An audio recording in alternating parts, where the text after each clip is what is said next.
श्री वृंदावन में श्री सनातन गोस्वामी जी सदैव अपनी रहनी से रहते। एक दिन एक दिव्य लीला उनके सामने स्फुरित हुई। महावन में रहस्यमय दृश्य देखा कि कुछ गोप बालक खेल रहे हैं। एक नवतमाल श्याम बालक श्री सनातन जी की ओर देखकर मुस्कुरा रहा है और मंद मंद मुस्कुराते हुए प्रेम भरी तिरछी चितवन से कटाक्ष कर रहा है। सनातन जी आकृष्ट हो गए। वो रूप माधुरी को हृदय लगाने के लिए दौड़ पड़े।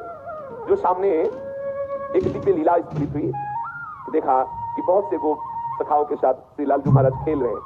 बहुत ही सुंदर श्याम अंग कांति है। मंद मंद मुस्कुराते हुए तिरछी चितवन से श्री सनातन जी की तरफ देख रहे हैं।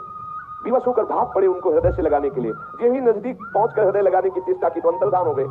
आप भाव विभोर होकर विलाप करने लगे, क्रंदन करने लगे, अश्रुपात करने लगे। इतनी शिथिलता हुई कि थोड़ी देर के लिए नींद सी आई, एक झपकी सी आई तो देखा वही श्यामल गोप बालक जो प्रगट में दिखाई दी थी लीला, वही स्वप्न में देखा।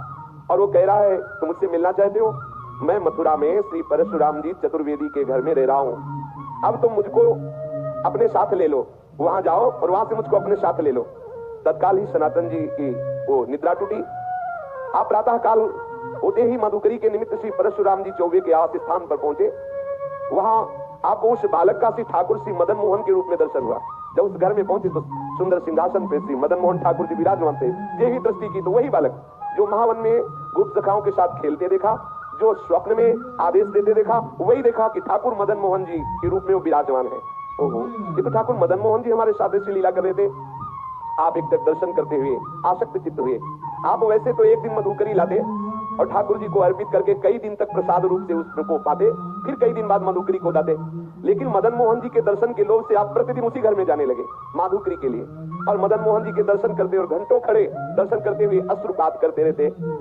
एक दिन घर की वृद्धा माता ने देखा कि नेत्र में नेत्र मिलाए हुए ठाकुर के घंटों खड़े हैं, अश्रु प्रवाह हो रहा है। आपकी ऐसी प्रेममयी दशा देख के, बाबा इनको देख रहे हो? बाबा इनको मत देखो, ये सर्वनाश कर देते हैं। बहुत वैसे ठाकुर है। उस मैया ने कहा। तो श्री सनातन गोस्वामी ने उस मैया की तरफ देखा, बोले सुनो, मेरा बहुत बड़ा कुटुंब था, खूब घर भरा हुआ था संपत्ति से, जन से, परंतु ये जब से आया हमारे घर में इसने सब नाश कर दिया। मेरा परिवार मिट गया, मेरी सब संपत्ति चली गई, केवल मैं अकेली रह गई। ऐसा ही होता है, अकेला ही रखता है। इसीलिए कल की चर्चा में था, पूज्यपाद श्री रूप गोस्वामी जी कहते हैं कि अगर अपने परिवार से मोह ममता हो तो श्री राधा गोविंद देव जी से आंख मत मिलाना। यदि आंख मिला लिया तो किसी काम के नहीं रहोगे। ठीक ऐसे ही श्री मदन मोहन ठाकुर जी की लीला है। उस मैया ने कहा कि सब कुछ नष्ट हो गया जब से आया है, केवल मैं अकेली रह गई हूं। सनातन जी ने वही अशुभ प्रवाह अनुराग से भीनी हुई नेत्र कहा, माता जी तुम इसका परिचय मत दो, मैं जानता हूं मेरी भी यही दशा हो गई है। जब से इसने नजर की तब से सब नाश हो गया। और क्या, राजमंत्री थे, नजर हुई कहां पहुंचा दिया। एक गुदड़ी करवा और भाव में मगल। ये विनोद है महापुरुषों का।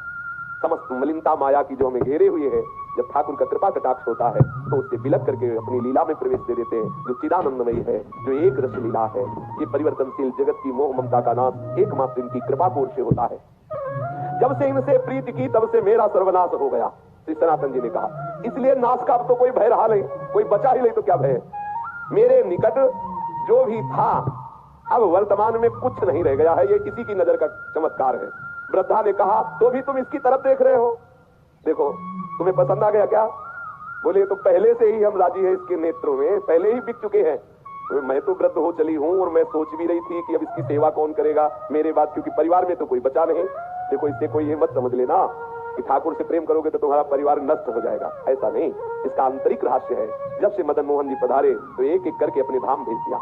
अपनी नित्य लीला में सम्मिलित जो बड़े बड़े योगियों के लिए दुर्लभ है, ठाकुर मदन मोहन पधारे चौबे जी के घर तो सबको अपनी दिव्य लीला में प्रवेश दे दिया। लौकिक धन हटा करके चिदानंद वस्तु प्रदान की। हमारी पार्थिव बुद्धि कहीं ऐसा न सोच बैठे कि ठाकुर से जुड़ने का मतलब है संकट विपत्तियां, ऐसा नहीं। जो प्रभु के चरणों में अपने चित्त को लगा देता है तो बिना अन्य साधन के भी प्रभु उसको स्वीकार कर लेते हैं और अपने दिव्य धाम, दिव्य स्वरूप, दिव्य लीलाओं में प्रवेश दे देते हैं। यहाँ से हटा देते हैं। ये जो माई की लीला है, जन्म मृत्यु दुखद भयावा, इससे हटाकर जहाँ कोई भय नहीं, महासुख है, वहां पहुंचा देते हैं। वृद्धा ने कहा, बाबा मैं तो वृद्ध हो चली हूं, था मेरी यही अभिलाषा है, इनको कोई न कोई ले जाएगा ही, मेरे से पूजा सेवा बनेगी नहीं और मैं भी उब गई हूं, इससे हमें कोई लाभ प्राप्त हुआ नहीं। क्योंकि वो बाह्य दृष्टि से विनोद में बोल रही कि अब अगर इन लाभ प्राप्त होता तो कम से कम नाती पनाती ही होते, इसकी सेवा कोई नहीं बचा, मैं ही अकेले बच्ची हूं। और ये ऐसा ही करते हैं। श्री राधा बाबा कहते हैं इनका जलनुआ स्वभाव है, ये तो दरिया नहीं रहने देते। ये प्रेम गलित साक रीता में दो न समाये। अगर तुम पूछो कि तुम्हें लाभ क्या प्राप्त हुआ, तो यही प्राप्त हुआ कि सब परिवार कुटुंब सब खत्म हो गया है। अब मेरी मृत्यु का समय आ रहा है, कोई ना कोई तो इसकी सेवा के लिए चाहिए ही, और मैं किसको सौंपूं? मैं दे भी उसी को सकती हूँ जो इससे प्यार करे। मुझको बड़ा संतोष हुआ तुम्हारे नेत्रों में इसके प्रति प्यार देख करके। अब देखो, इसी से पहचानो कितना प्यार करती ठाकुर को। तुम्हारे नेत्रों में अपने ठाकुर के प्रति प्यार देख करके मुझे संतोष हुआ कि तुम सेवा करोगे।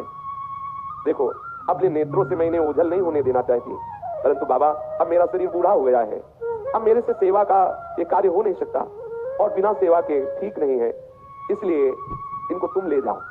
श्री सनातन गोस्वामी जी ने कहा, मैया यदि ऐसी बात है तो तुम इन्हें मुझे दे दो, मैं इन्हें अपने संग ले जाऊं। वृद्ध माता ने कहा, बाबा इन्होंने जब मेरा ही सर्वनाश कर दिया तो मुझे डर है कि कहीं कुछ और आपके साथ ना हो जाए।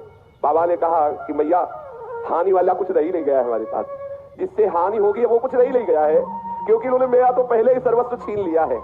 अब एक शरीर में लंगोटी है, ये गुदड़ी है, ये करवा है, जब चाहे तब छीन ले, इसका मुझे कोई भय नहीं है। बाबा श्री सनातन गोस्वामी जी श्री ठाकुर मदन मोहन जी को अनन्य भाव से, वो तो अंदर का जो प्रेम है उसी को देख करके तो ठाकुर ने आकर्षण किया है। वृद्धा माता जी अश्रु प्रवाहित होकर के ठाकुर जी को हृदय से बार बार लगा करके श्री सनातन गोस्वामी जी को दी।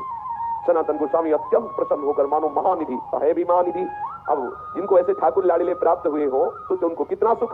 सनातन जी बहुत प्रसन्न मुद्रा में ठाकुर जी को हृदय से लगाकर श्रीधाम वृंदावन में ले आए, और आदित्य टीला में श्री ठाकुर जी महाराज को विराजमान। ये जो लाल पत्थर का मंदिर है टीले पे, इसे आदित्य टीला कहते हैं। उनकी पर्णकुटी वही थी, वही ठाकुर जी को विराजमान किया। सनातन जी की दिनचर्या में उदर पोषण के लिए माधुकरी वृत्ति ही थी। एक दिन ले आते, कई दिन प्रयोग करते, परंतु अब कुटिया में ठाकुर जी पधारे। अब श्री सनातन जी श्री ठाकुर जी के भोग के लिए आटा मांग के लाते और उपला बिन लेते, और उसी आटे का गोला बनाकर उपला में पका लेते और ठाकुर जी को अर्पित करते, और वही प्रसाद पाते। वैसे तो कई कई दिन तक माधुकरी का भोग लगा के पाते, लेकिन जब से ठाकुर मदन मोहन आए तो रोज आटा लाते और उसी का बाटी बनाकर ठाकुर को अर्पित करते। ठाकुर जी को जब भोग अर्पित करते तो ठाकुर जी मुंह बुलाते, क्योंकि चौबे जी के यहाँ मलाई रबड़ी पाले वाले प्रसिद्ध है मथुरा के चौबे, वहां तो खूब सुंदर राजभोग चलता रहता है, आज भी है। शाम के भांग छानेंगे, फिर उनका प्रसाद देखो शाम वाला। हाँ, उनके लीवर की अलग से रचना है, वो मतलब सबके पचले की बात नहीं, वो अलग होता है, भगवान बना के भेजते हैं वैसा।